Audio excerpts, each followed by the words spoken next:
ഉള്ളിയും പപ്പടവും നല്ല കുത്തരി ചോറും ഇതെല്ലാം കൂട്ടി ഊണ് കഴിച്ചിട്ടുണ്ടോ? നല്ല നാടൻ ഉള്ളിത്തീയലിൻ്റെ റെസിപ്പിയാണ് നമ്മളിന്ന് തയ്യാറാക്കുന്നത്. ആദ്യം തന്നെ തേങ്ങ വറുത്തെടുക്കണം. അതിനുവേണ്ടി 2 കപ്പ് ചിരകിയ തേങ്ങയാണ് എടുത്തിരിക്കുന്നത്. ഇനി ഇതൊരു പാൻ ചൂടാക്കി അതിലേക്ക് ഇട്ട് കൊടുത്ത് വറുത്തെടുക്കണം.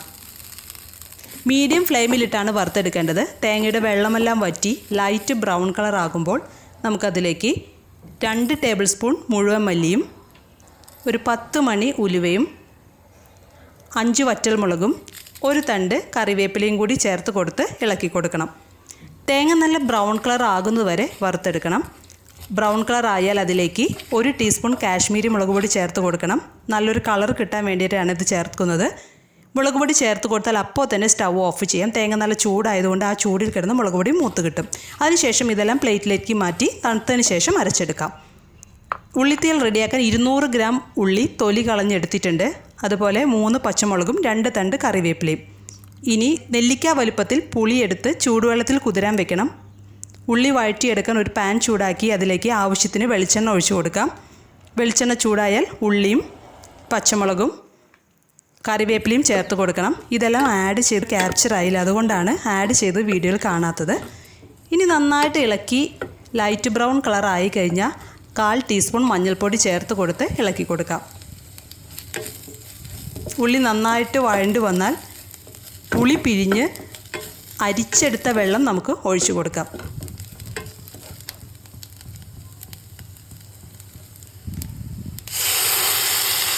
ഇനി ഈ പുളിവെള്ളത്തിൽ കിടന്ന് ഉള്ളി 2 മിനിറ്റ് വേവിക്കണം. ഈ ടൈമിൽ നമുക്ക് വറുത്തു വച്ചിരിക്കുന്ന തേങ്ങ അരച്ചെടുക്കാം. അതിനായി ഒരു മിക്സിയുടെ ജാറിലോട്ട് തേങ്ങ ഇട്ട് കൊടുത്ത് ഒട്ടും വെള്ളം ഒഴിക്കാതെ അരച്ചെടുക്കണം. ഇതുപോലെ നമുക്ക് അരഞ്ഞു കിട്ടും. വെള്ളം ഒഴിച്ച് അരച്ചാൽ ഈ കളർ നമുക്ക് കിട്ടില്ല. അരച്ചതിന് ശേഷം വെള്ളം ചേർത്താലും കുഴപ്പമില്ല. പക്ഷേ ഒട്ടും വെള്ളമില്ലാതെ തന്നെ വേണം നമുക്ക് അരച്ചെടുക്കാൻ. ഉള്ളി പുളിവെള്ളത്തിൽ കിടന്ന് നന്നായി വെന്ത് വന്നിട്ടുണ്ട്. ഇനി തേങ്ങ അരച്ചെടുത്തത് ഇതിലേക്ക് ചേർത്ത് കൊടുക്കാം. അതുപോലെ ആവശ്യത്തിന് വെള്ളവും ഒഴിച്ചു കൊടുക്കണം. 250 ml കപ്പിൽ 1 കപ്പ് വെള്ളം ഞാൻ ഒഴിച്ചു കൊടുക്കുന്നുണ്ട്.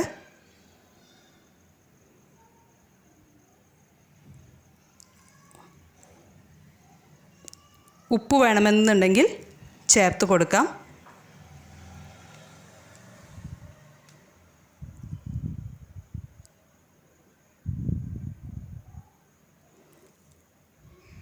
ഒരു 2 മിനിറ്റ് കറി നന്നായിട്ട് തിളച്ച് ഒന്ന് കുറുകി വന്നാൽ അതിലേക്ക് 1 ടീസ്പൂൺ ശർക്കര പാനി ചേർത്ത് കൊടുക്കാം. ശർക്കര പാനി ഇല്ലെങ്കിൽ ചെറിയ പീസ് ശർക്കര ചേർത്ത് കൊടുത്താലും മതി. അതിനുശേഷം നമുക്ക് നന്നായിട്ടൊന്ന് തിളച്ചതിന് ശേഷമേ നമുക്ക് സ്റ്റൗ ഓഫ് ചെയ്യാം. അടുത്തതായിട്ട് ഒരു പാൻ ചൂടാക്കി 2 ടീസ്പൂൺ വെളിച്ചെണ്ണ ഒഴിച്ചു കൊടുക്കാം. വെളിച്ചെണ്ണ ചൂടായാൽ 1/2 ടീസ്പൂൺ കടുകിട്ട് പൊട്ടിക്കണം. കടുക് പൊട്ടിക്കഴിഞ്ഞാൽ 2 or 3 വറ്റൽമുളക് ചേർത്ത് കൊടുക്കാം.